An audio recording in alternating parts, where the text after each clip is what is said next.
Beep பாடல் விவகாரம் தொடர்பாக கோவையில் உள்ள காட்டூர் காவல் நிலையத்தில் நடிகர் சிம்பு இன்று ஆஜரானார். இதுகுறித்த கூடுதல் தகவல்களை நமது செய்தியாளர் ஷெர்லியிடம் தற்போது கேட்கலாம். வணக்கம் ஷெர்லி, சொல்லுங்க, சிம்பு எந்த காவல் நிலையத்தில் ஆஜரானார்? அது குறித்த தகவலை கொடுங்க.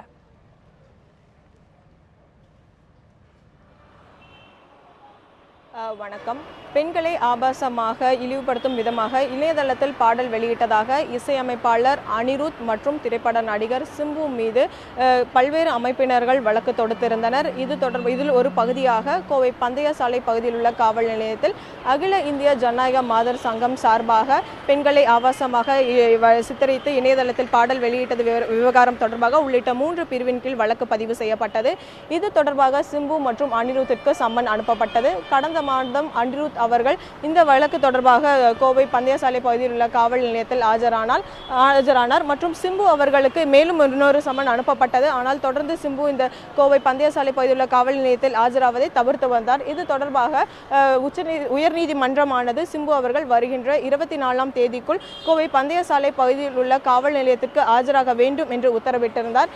இதுபடி பார்த்தோமானால் நேற்றைய தினமானது சிம்பு அவர்களுடைய தந்தை டி ராஜேந்திரன் அவர்கள் பார்த்தோமானால் கோவை பந்தயசாலை பகுதியில் உள்ள காவல் நிலையத்திற்கு ஆஜராகி சிம்பு அவர்கள் நாளை வருவார் என்று தெரிவித்திருந்தார். அதன்படி சிம்பு அவர்கள் இன்று காலையானது காவல் நிலையத்துக்கு வந்துள்ளார். குறிப்பாக பார்த்தோமானால் சிம்பு அவர்கள் பந்தயசாலை காவல் நிலையத்துக்கு வந்ததாக தெரிவித்திருந்தனர். ஆனால் ஊடகங்களை தவிர்க்கும் விதமாக இவர்கள் கோவை மத்திய பகுதியில் அமைந்துள்ள C1 காவல் நிலையம் காட்டூர் காவல் நிலையத்தில் உதவி ஆணையாளர் அவர்களின் அறை முன்னிலையில் C2 காவல் நிலைய இன்ஸ்பெக்டர் செல்வராஜ் அவர்கள் முன்னிலையில் சிம்பு அவர்கள் ஆஜரானார். சுமார் 10 மணிக்கு இந்த காவல் நிலையத்தில் அவரும் அவருடைய தந்தையும் இங்கே வந்து ஆஜராயிருக்காங்க.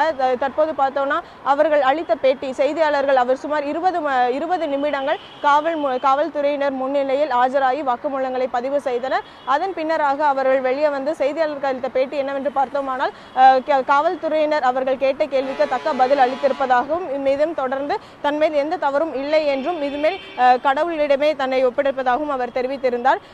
குறிப்பாக இங்கே கூறப்படும் தகவல் என்னவென்று பார்த்தோமானால் சுமார் 30க்கும் மேற்பட்ட கேள்விகள் சிம்பு அவர்களிடம் கேட்டிருப்பதாகவும் அதற்கு அவர் பதில் அளித்திருப்பதாகவும் காவல் நிலையத்தில் தகவல் கூறியிருக்கின்றனர்.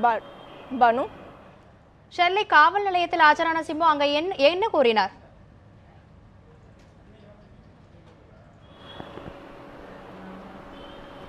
தற்போது பார்த்தோம்னா சுமார் 10 மணி அளவில் இந்த C1 காவல் நிலையத்தில் அவர் ஆஜரானார்.